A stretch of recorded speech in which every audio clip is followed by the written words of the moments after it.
Barbecue শুনলেই আমাদের চোখের সামনে ভেসে ওঠে খোলা আকাশ, কাঠ কয়লা জ্বালানো, ধোঁয়ার গন্ধ আর বন্ধু পরিবার নিয়ে চমৎকার একটা সময় কাটানোর মুহূর্ত। কিন্তু যখন ঘরে বসেই সেই বারবিকিউয়ের স্বাদ পাওয়া যায়, তাও আবার চুলার উপরে প্যানে করি। হ্যাঁ, এবার ঠিক সেটাই করেছি, আমার চুলায় প্যানে তেলাপিয়া মাছের বারবিকিউ।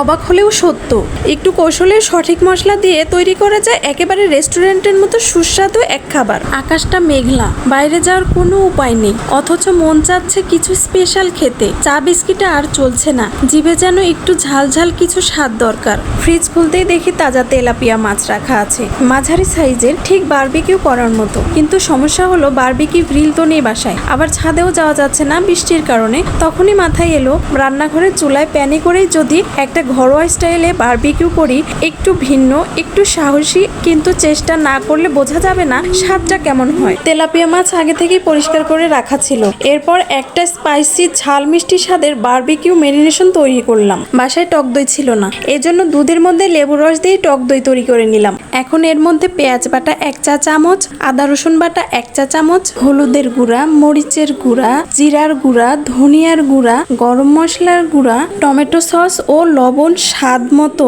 এই সব উপকরণ একসাথে ভালো করে মিশিয়ে একটা ঘন মিশ্রণ তৈরি করলাম। মিশ্রণগুলো তেলাপিয়া মাছের উপরে দিয়ে ভালোভাবে মাখিয়ে নিলাম। তেলাপিয়া মাছগুলোতে হালকা দাগ করে কাটার মধ্যে দিয়ে মশলাগুলো ভালোভাবে ঢুকিয়ে দিলাম। ম্যারিনেটেড মাছগুলো একটা বাটিতে রেখে প্রায় 1 ঘন্টা ঢেকে রাখলাম। ম্যারিনেশনের সময়টা রান্নার স্বাদের জন্য অত্যন্ত গুরুত্বপূর্ণ। এই সময়টাতে মাছের ভেতরে মশলা ঢুকে যায় আর রান্নার সময় প্রতিটা কামড়ে তা অনুভব করা যায়। 1 ঘন্টা পর কড়াই চুলায় বসালাম। আমি ব্যবহার করেছি ননস্টিক প্যান, তবে কেউ চাইলে কাস্ট আয়রনের হেভি প্যানও ব্যবহার করতে পারেন, তাতে হালকা বার্ন ফ্লেভার আরও বেশি আসে। প্যানে তেলাপিয়া মাছের বারবিকিউ আমার মতো যারা হোম কুক, তাদের জন্য একটা চমৎকার রেসিপি। আপনি যদি নতুন কিছু ট্রাই করতে চান, তাও আবার কম খরচে আর সহজ উপায়ে, তাহলে এই রেসিপিটা আপনার জন্য। প্যানে সরিষার তেল দিয়ে হালকা গরম করলাম, তারপর ম্যারিনেট করা মাছগুলো একে একে প্যানে দিয়ে দিলাম।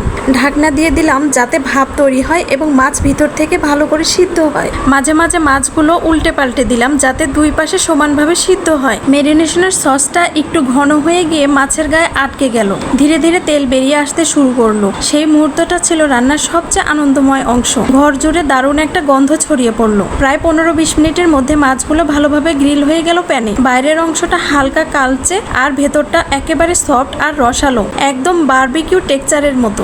গরম গরম মাছগুলো নামিয়ে নিলাম একটি প্লেটের মধ্যে।